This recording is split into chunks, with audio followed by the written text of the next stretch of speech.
Hi guys, samahan niyo akong i-unboxing natin ang bagong cellphone nito, Vivo V29. Ayan. Nasa box siya na kulay gray. Ayan. Meron siyang bilog na ganyan. Ayan. Ito yung pinapromote ni Vivo na sa kanyang bagong labas na cellphone na may aura light. So check natin kung ano yun. Ano nga ba yun? Ayan, tara, let's go. Open na natin. Ayan siya.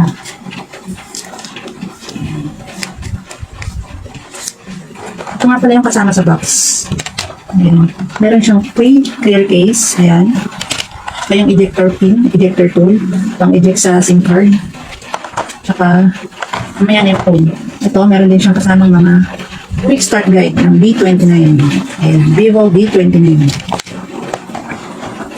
At ito na yung phone, mga sis. Ayan. Ito na yung phone, mga sis. Tsaka, kasama na rin yung charger. Meron din siya kasamang phone. Ito nga pala yung kasama ng charger. Yung charger niya, 80 watts bulk charger. 80 watts supercharged bulk charger. Ayan. Ganyan siya guys, malaki siya. Naka type C na rin siya guys. Ayan, type C ang kanyang charger. Ito na nga pala yung phone. Saka yung nakuha kong free pala dito sa phone na to ay itong, ayan, may cellphone stand. Yan ang nakuha kong free. Saka yung sa likod niya. Ayan. At saka, meron pa akong nakuhang headset. Ayan o. Wireless earphone. Pero nandun nagamit na ng anak ko. Ito, meron siyang binigay ang Vivo na VIP card. Ayan. May mga, itong VIP card na to, pag loyal ka na sa Vivo, kasi ako loyal na si Vivo, at subok ko na yung Vivo, na napakatibay talaga. Kahit ilang years na, ganun pa rin yung quality ng phone. Ayan. Itong pinag-vlog ko, Vivo yan. Ayan, malinaw na malinaw pa rin siya hanggang ngayon. At saka napakatibay. Sulit ang pera nyo. Vivo, baka naman. Ayan. May free VIP card yung Vivo. Ayan, sa mga loyal sa Vivo. Meron siya mga free cleaning services. Pagka nagpa-cleaning ka, tsaka may mga discount and freebies pag nagpunta ka sa Vivo Center. Ayan, sa Vivo Center, pag nagpunta ka, kung may palinis yung phone mo, may mga dinibili silang free case. Ayan. Open na natin.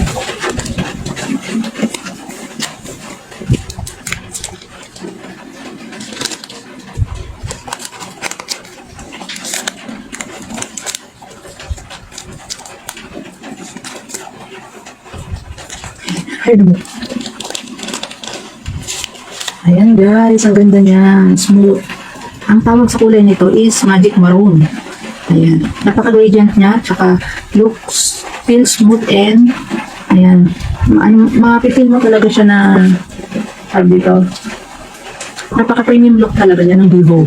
Ayan. Ang ganda ng design. Magic Maroon ang kulay na to. Ayan. Meron siyang dalawang camera module na malaki. Ayan. Meron din siyang isa doon maliit para sa bokeh. Ayan, meron din siyang flash. Ayan. Ito yung tinatawag nilang Aura Ring Light. Ayan. Aura 2.0. Mamaya ipapakita ko sa inyo bakit tinawag na Aura 2.0. Saka meron siyang dalawang malaking camera module. Ito yung 50MP na may OIS. Ayan. Ultra sensing camera na napaka-stable. May OIS na siya. 50MP camera. Meron din siyang 8MP ultra wide camera. Ayan. Yan guys. Tsaka stylish. Tsaka nga lang po nag-iiba ang kulay nito pag tinatamaan ng UV light. Yan, nag-iiba ang kulay niya. Meron siyang isang kulay, starry purple. Yan, dalawang kulay nito, starry purple tsaka magic maroon.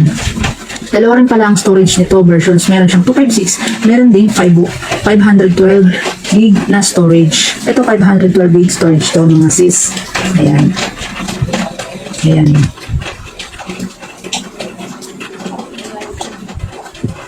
Bali na, napakanipis niya mga sis, pero hindi naman siya sobrang nipis. At saka meron siyang bigat na 186 grams, tsaka 7.46 mm. Ayan. 6.78 curved display na rin siya mga sis. Tsaka 452 ppi, naka HDR 10 plus na rin siya, tsaka 1 billion colors, 1000 Hz sampling rate. Yung sampling rate yung pag naglalaro ka, easy to touch. Ganun. Tapos, ang ano niya, may 120 Hz refresh rate na. Pero na-adjust rin, na-automatic adjust na rin yung ano niya, yung refresh rate, yung refresh rate niya, yung bilis, kung gaano ka-smooth. Meron siyang settings na automatic ng 60, 90, or 120. Yung phone ang bahala mag-adjust noon para hindi siya maksaya sa battery. Ayan. Yung display niya is 1,300 nits na. Kaya kahit nasa labas kayo, ay malinaw mo pa rin ang kanyang display. Malinaw na malinaw. Tsaka maganda to sa pang Netflix. Yan, kung manonood kayo ng mga movies, Netflix, napakaganda nito. Curve and design niya mga sis. Ito yung mga bagong labas na curve and design. Ayan. Ngayon,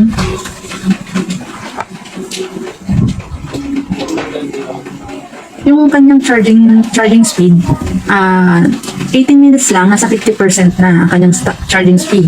Bali, meron siyang 80 watts fast charging, Superbook fast charging. Kaya, napakabilis ng charging nito mga sis. Yun. Meron din siyang 4,600 mAh na battery capacity. Kaya, magiging last to ng mga, kahit whole day mong magamit to, o abot pa ng kinabukasan, na mag-i-enjoy ka talaga sa paggamit ng phone na to. 2 times battery life. Ayan.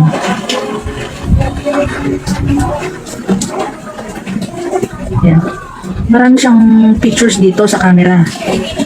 Sa camera niya. Meron siyang ayan. Si Papa. Ayan, meron siyang night mode, portrait mode, photo, video, may micro movie. Yan, sa micro movie, pwede kayong gumawa ng mga mini movie, micro movie, yung mga videos nyo, pwede nyo pagandahin. At parang gawing reel at maging mini micro movie na may mga design na siya ready to upload na sa reels. O sa mga nagre-reels dyan, pwede nyo magamit to. At saka tong phone na to, napakaganda gamitin pang vlog. You know, isang vlogging phone, vlogging camera siya kasi meron siyang dual view video. Marami siyang dito, marami siyang settings na pwede mong magawa sa camera niya. Meron siyang high resolutions. Ayan, kung gusto mo yung pinakamagandang kuha. Meron din slow-mo, time-lapse, super moon. Ayan, super moon. Pagka kinuhanan mo yung buwan, smooth na smooth. Kahit napakalapit mo sa buwan, makukuhanan mo yung full details ng moon. Meron ding astro. Yung astro, yung para sa yung mga stars, yun. Para ma-capture mo yung stars ng maigi. Like a pro mode. Meron din siyang pro mode. Ayan. Marami ka magagawa. Meron din siyang pang food and dual view. Yan, sport live photo, meron din. Yung dual view, ito yun guys, yan, dual view.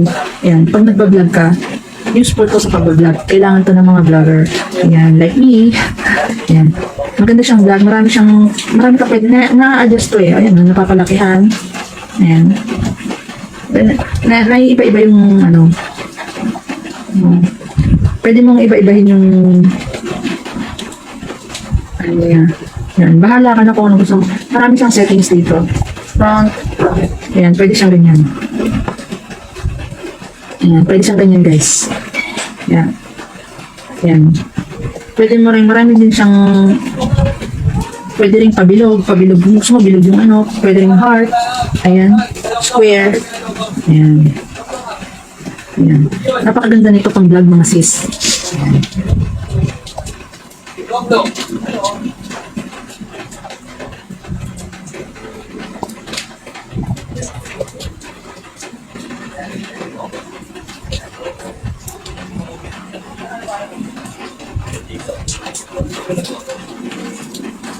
Yan. Ito yung mga shot na nakuha ko. Ayan. Malilinaw naman siya. Ayan. Meron siya. Marami kang magagawa sa camera dito. Pwede mo paglaruan. Pwede mo rin i-blur yung background mo habang nagbibideo, naka-blur. Pwede rin naka-blur sa mga portrait shots. Napakaganda ng portrait shots nito. Talagang na-emphasize yung subject. Tapos naka-blur yung likod mo. Ayan. Tapos ang kagandahan nito, habang naka-video ka, pwede mo rin i-blur yung background. Parang siya, DSLR. Yun.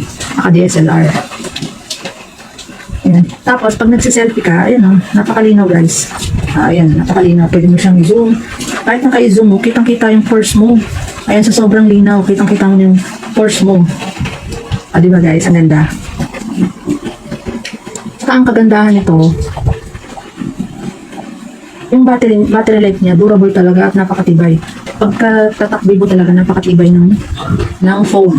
Dahil subok ko na yun eh. B15 pa yung phone ko, itong gamit ko, pero parang bagong-bago pa rin hanggang ngayon. Tapos, try natin yung may aura. Ito, pwede na siyang, yan.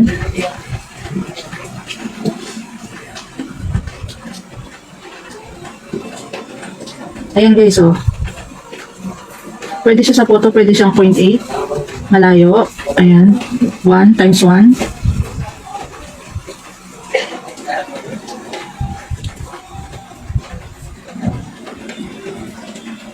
Ayan guys, so pwedeng times 1, 0.8. 0.8 times 1 times 2. Ayan, kahit naka-zoom siya. Ayan. Kahit malayo ang mararating ng zooming niya. At napakalinaw pa rin ng subject mo. Hanggang 20 times zoom ang kaya niya. 20 times zoom. Ayan. 20 times zoom ang kaya niya.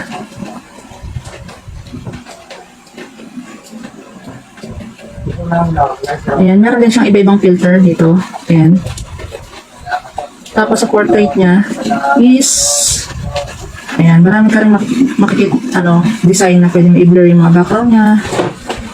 Ayan. Tapos yung bokeh effect niya. Ayan, yung bokeh effect niya pwede mong paglaruan. Ito nga pala yung niya. Ayan, yung aura, napakalakas ng aura 2.0 niya. Aura 2.0.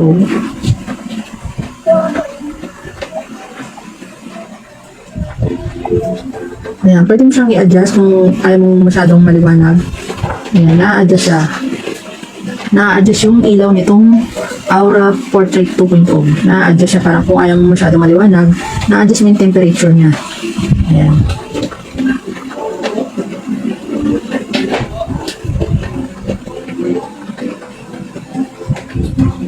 So, ayan guys, yung parang naka-studio light na, pag kinukuhanan ka nito kahit sa gabi, kahit na walang ilaw, ay napakaliwanag kung makaka-capture yung picture mo, yung shot na gusto mong makuha, at yung liwanag, ma-a-adjust mo yung tamang liwanag, at yung swak sa panlasa mo, na para ka naka-ring light, hindi ka na magdadala ng ring light, eto na lang. Yan. Kompleto na. Makukuha mo na yung shot na gusto mo. Even sa mga low light. Yan. Tapos yung selfie naman nito is naka-wide. Yan. Meron din siyang autofocus yung selfie nito. Tsaka naka 4K resolution na rin siya. Pag nag-video ka, 4K 30 frames per second ata yung pag nag-video ka dito, naka 4K na yung selfie video. Yan, naka 4K na rin siya. Tsaka meron na siyang wide angle. Kumbaga marami na rin siyang sakop na pwede mong makuha pag ikaw yung nag-video. Kaya perfect na perfect to pang vlogging. Yan. Pang vlogging mga sis. Yan. Tapos ang kanyang design, andito yung niya, speaker. Single speaker lang siya, naka-USB Type-C. Tapos dito yung lagayan ng SIM tray. Dual SIM tray. Bali yung storage nito is 512. Hindi na siya pwedeng lagyan ng memory card. Pero napakalaki na ng storage nun. Tapos meron din tong 8GB RAM expandable. 12GB RAM expandable.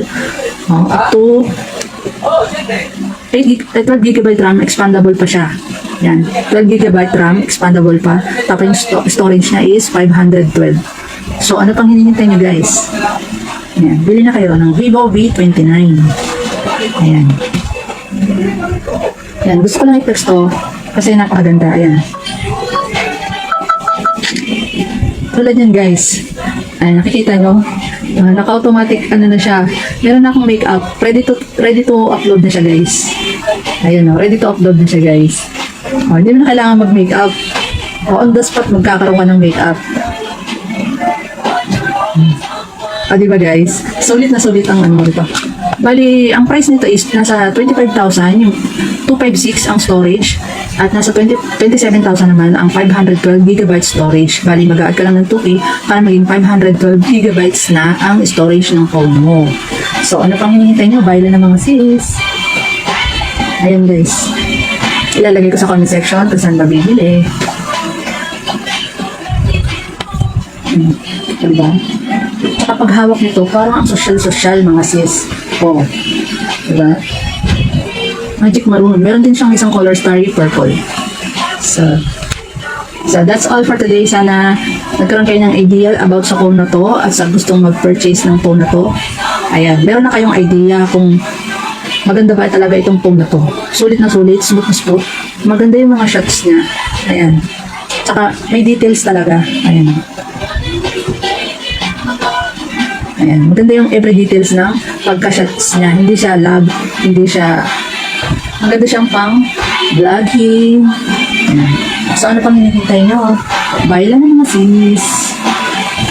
Ayan, marami siyang food mode, super mode, ayan, story mode, micro movie, pwede kayong magkaroon ng, lagyan ng design ng mga mini movie nyo, upload nyo sa reel, maraming design. Ayan. Thank you for watching, Mommy Arlene's vlog. See you on my next vlog. Follow me for more. Hi guys, maidagdag ko nga pala na ang processor nito ay Snapdragon 778. Para sa mga hard gamers dyan, alam nyo na siguro yung processor na Snapdragon 778 na smooth naman siya sa paglalaro. Magagamit nyo siya for hard gaming na halos lag free. Tapos, kaya itong pinili ko kasi kesa sa mga MediaTek, mas gusto ko yung Snapdragon kasi mga possible na hindi siya masyadong heating issues, yung nagiinit. Yun.